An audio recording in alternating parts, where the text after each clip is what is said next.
Assalamu alaikum.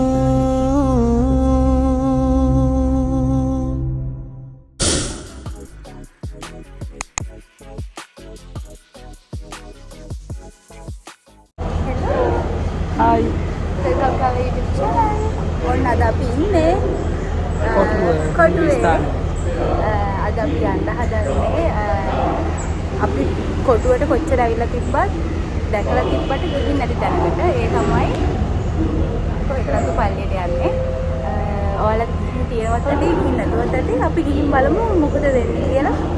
අපිට යන්න පුළුවන් වෙයි කියලා බලමු.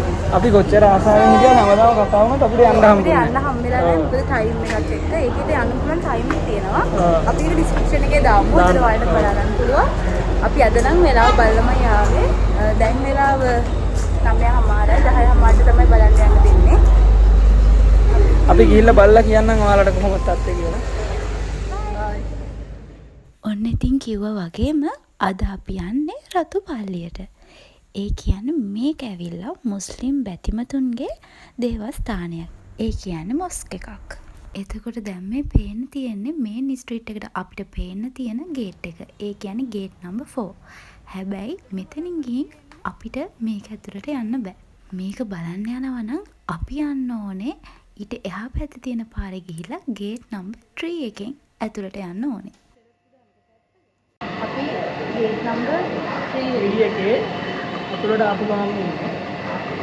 තව ගේට් එකක් තියෙනවා ඉස්සරහින්. ඒකෙන් ඇතුළට යන්න ඕනේ. එතනට අපිට විනාඩි 5ක් ඉතින් අපි මේ ඉන්නේ ගේට් නම්බර් 3. ඒ කියන්නේ විසිටර්ස්ලාට බලන්න යන්න පුළුවන් ගේට් එක ගාවින් ඇතුළට ඇවිල්ලා. ඉතින් එතන ගේට් එක බාර හිටපු අංකල් මට ඇඳුමක් දුන්නා. මේක ඇඳගෙන තමයි ඊළඟ ගේට් එකෙන් ඇතුළට යන්න පුළුවන්.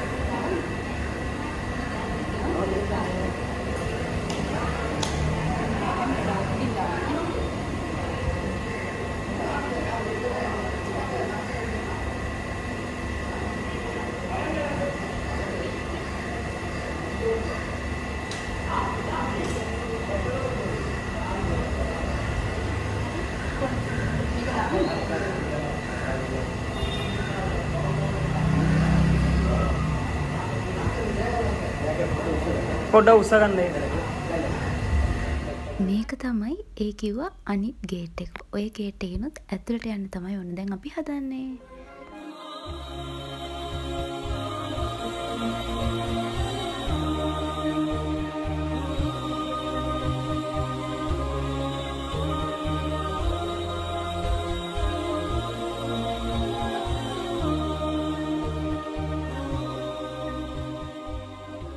එදදාස් 908 වර්ෂයේදී තමයි රතුපල්ලියේ ඉදිකිරීම් කටයුතු ආරම්භ කරලා තියෙන්නේ.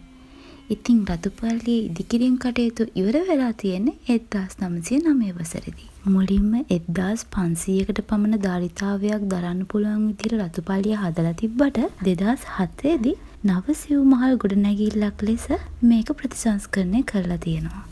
ඉතින් ප්‍රතිසංස්කරණ කටයුතු වලින් පස්සේ විශේෂයෙන් සිකුරාදා යාඥා සහ රාමසාන් කාලයේදී වන්දනාකරුවන් 10000කට පමණ මෙහි ධාරිතාවය වැඩි කරා කියලා තමයි කියන්නේ. තව විශේෂ කරුණක් වෙන්නේ මෙම පල්ලිය හදන්න ගත්ත ලී ඔක්කොම තේක ලී.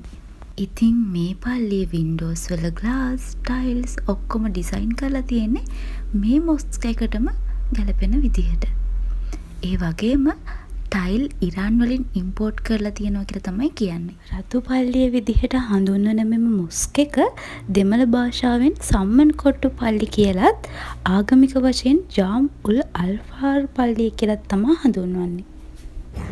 ළමයි අපිට විනාඩි 10යි තියෙන්නේ. එතකොට ඉක්මනට බලන්න තියෙන මේ ටික. මේ වෙන මේ නිකන් මේවා තියෙන්නේ. නිකන් ශාලා අපි මෙතන උඩට යමු.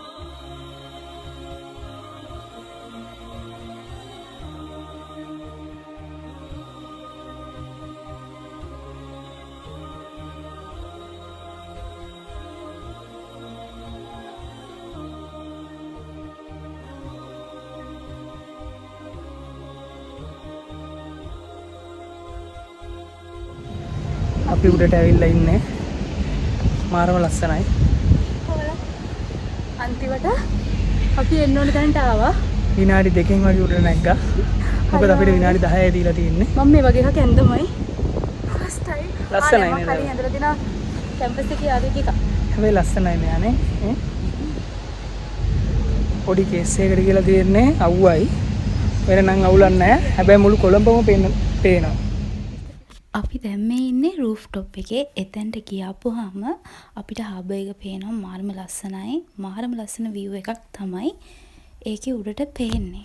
ඉතින් මම දැන් කියන්නම්කෝ වෙන කතාවක්. ඔයාලා සාමාන්‍යයෙන් මුස්ලිම් පල්ලි දැකලා තියෙනවනේ. ඒ මුස්ලිම් පල්ලි සාමාන්‍යයෙන් ගත්තොත් කොළ, නිල්, සුදු කියන ඔය පාට තුනෙන් තමයි තියෙන්නේ. හැබැයි මේ පල්ලියේ ලොකු විශේෂත්වයක් තියෙනවා. ඒක තමයි මේ රතු පල්ලිය හදලා තියෙන්නේ දෙලුම් ගෙඩියක ආකෘතියට. මොකද සාමාන්‍යයෙන් පල්ලියක් ගත්තොත් ඒකේ හැඩ එන්නේ ලුණු ගෙඩියක හැඩය. එතකොට මේක දෙලුම් ගෙඩියක හැඩයගෙන විදිහට තමයි උඩ අර කොත වගේක නිර්මාණය කරලා තියෙන්නේ. ඒ වගේම දෙලුම් ගෙඩියට ආවේනික පාට වුණු රතු සුදු කියන කලර්ස් දෙක තමයි මේ පල්ලිය පුරාවටම අපිට දකින්න හම්බෙන්නේ.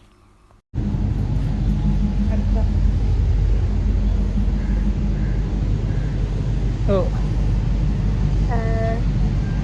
එතකොට ඇඳගෙන යන ඇඳුමක් තියෙනවද මොකක්ද? ඇඳගෙන ඇඳුම් කියන්නේ කොහොමත් පිමි ළමයිද නම් ෂෝට් වගේ ඇඳගෙන දෙන්නේ. ඒකට ඔයාලටත් මේ වගේ ෆිට් එකක් හම්බ වෙනවා මට. දන්නවනේ මම ෂෝට් එකක් ඇඳගෙන ඇත්තටම මටත් ඒ වගේ එකක් ඇඳලා බලන්න ආස හිතුණා. ගෑල් ළමයිට නම් මොන ඇඳුම් ඇඳන් ආවත් මේකක් දෙනවා. මේකට කියන්නේ අබාය එකක් කියලා. අබාය. ඒතකොට පිරිමි අයට දෙන එකකට කියන්නේ අබාය කියලා. නෑ නෑ යාළුවගේ ඉතර වෙන ඇඳුම් නෑ. මකට මොකද ගෑල් ළමයිට මේ වගේ වට එක නම් කියන මම හරියට දන්නේ නෑ. මේකට කියන්නේ අබාය එකක් කියලා මම දන්නේ. ඒකට මම එකක් දෙනවා. විශේෂත්වය තමයි සාමාන්‍යයෙන් අය මුස්ලිම් පල්ලි වලට ගෑල් ළමයිට මේ අඳින්න දෙන්නේ. ඔව් ඒක තමයි අහලා තියෙන හැම එකක්. පිරිමි අයට යන්න දෙන්නේ. ඔව් ඉතින් මේ වගේ එකට මේක තමයි මම හිතන්නේ විසිටර්ස් ලට බලන්න දෙන. ඕන කෙනෙකුට බලන්න යන්න දෙනවා. ඔව් අපි එදී ෆොරිනර්ස්ලාත් ගොඩක් හිටියා. අපිට හම්බුණා ගොඩක් ෆොරිනර්ස්ලා හිටියා. ඔව් ඒකින් ඒක තමයි විස්තර මම දන්නේ.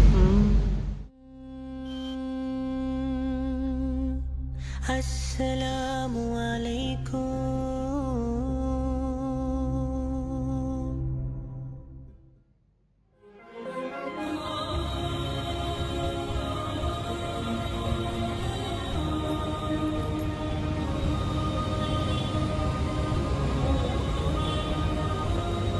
අපි ආවේ එතනින් නේද?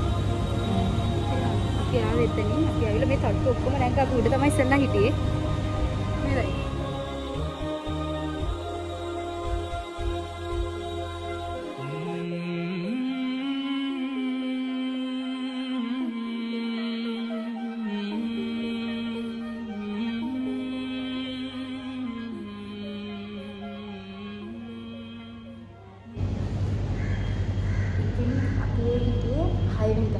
ඔව් උඩම හිටියේ. තට්ටු හයක් නැගලා ගිහින් ගියේ. විනාඩි 10ට නැග්ගේ. ඉතින් අපි දැන් මේ වීඩියෝ ඉවර කරනවා. ඔව් මොකද අපි විනාඩි 10යි දුන්නේ. විනාඩි 10යි. අපි හරියට විනාඩි 10 අරගෙන පල්ලයට බහින්න යනවා. අපි ඩක්කාල වීඩියෝ ටිකක් දාලා ඩක්කාල ෆොටෝස් ටිකක් ගන්නවා. එහෙනම් අපි වීඩියෝ එන්ඩ් කරමු. බයි.